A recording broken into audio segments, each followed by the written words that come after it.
Do you like love? Do you like death? And do you like robots? If the answer to all of those is yes, then I've got some good news. Love, Death, and Robots is an animated series premiering on Netflix in 2019. It is also an anthology series, meaning that each episode is its own unique short, with its own unique animation and its own unique story. It creates a nice buffet of narrative flavor. It also creates a massive spectrum of quality between the episodes. So with that in mind, I've gone through every episode in the first volume of the series and summarized them in 15 words or less. I've also done the other 2 volumes, but we'll just start with this one. In case 15 words doesn't quite get my point across, I've attached a special little rating to each episode, 4 categories per episode. The first one is premise. If I was the executive getting the elevator pitch for this plot, would I be throwing out boatloads of cash, or would I be taking the stairs from now on? Second one is payoff. Ending to be sure, but what mood does it leave you in? What kind of salty flavor does it leave in your mouth? Third category is presentation. It's an animated show after all, so this category is going to be very important. The last category, and the fourth of the P's, is simply pants. Sometimes an episode is just fun, gets you excited in that certain kind of way, and that deserves credit. Give each category a score out of 5, add them up and divide them by 2, bing bang boom, get a score out of 10. Now that I've gotten all that out of the way, let's get into the circus. I've always wanted to take a walking tour of the post-apocalypse. That's what happens when you try to build your own Mass Effect relays. It may be genocide, but I need somewhere to store my lasagna, defeating capitalism one mini kaiju at a time. Oh, boring and ugly. A dangerous combination. Germans to the left of us, ghouls to the right. Here I am, More of a dog person myself. Great, now I'm horny and anxious. This should be way more interesting than it actually is. Lupus ex machina. Care to meet my pet garbage monster? An American werewolf in Iraq. Baby Megalodon doot doot doot doot. Baby Megalodon doot doot doot doot. Baby Megalodon. Newton's third law states for every action there is a visceral reaction. Become a premium member for the assassination of Julius Caesar. Cool trailer. When's the game coming out? Nickelodeon animation and crass humor don't mix. Does this cleaning unit have a soul?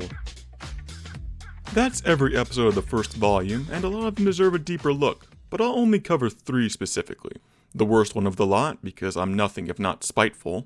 One episode that really tried and did well, but just fell short of the mark. And last, I'll cover the best episode of the volume, because for all the shit I may give this series, it is very good and deserving of your time. Minus this one episode. The worst episode of Volume 1 is when the yogurt took over. God help me, I hate this episode. What's the plot? Okay, scientists create a sentient bowl of yogurt, it takes over the world, and then leaves Earth to explore space. That took me maybe 5 seconds to read, and the episode goes on for 6 minutes. Believe me when I say this episode drags on. It heavily relies on that quirky brand humor, and if that's your thing, that's great. I'm genuinely happy for you. But I was clawing my eyes out by the halfway point, and the animation style doesn't do it any favors. It's got this sort of yarn people aesthetic, which could look cute, but the episode tries way too hard to be crass and sexual. And it just looks bad. I hate saying that, but it just looks awful. Thankfully, there are other episodes that look much better. Shapeshifters is almost a great episode. It has a crisp, photorealistic art style and uses it to the full. The plot is that in the modern US military, there are werewolves. Openly known werewolves enlisted as soldiers. We are full-on urban fantasy here, folks. And the episode gets a lot of points with me for a good character dynamic, nice little universe, and some gruesome combat. To some it might have been excessive, but I loved it. It gets so close to something awesome and just falls short, and it's not hard to see why. Amongst all the werewolf action, there are generic asshole bullies. Other soldiers insult the werewolves openly to their face, and their commanding officer is weirdly racist towards them for no good reason? I couldn't empathize with that at all.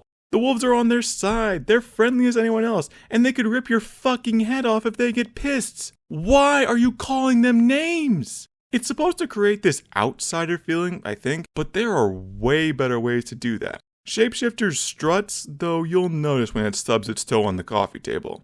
But there's one episode that never misses a step. It's rare for a piece of media, TV show, book, game, whatever, to really grab you, really take you by the shirt collar and pull you in. In that analogy, Zima Blue came out of the screen, punched me in the face, stole my lunch money, and fucked my wife in front of me. It made a powerful impression. I won't summarize the plot if you haven't seen it, because I'd encourage you to see this one unspoiled. After an admittedly slow start, this episode gets moving. It knows what it wants to say, it says it straight out, and the ending almost made me cry. Completely separate from fucking my non-existent wife. Thank you all for watching. I hope you'll come back for the summary of Volume 2. I also hope that I'll make the video on Volume 2.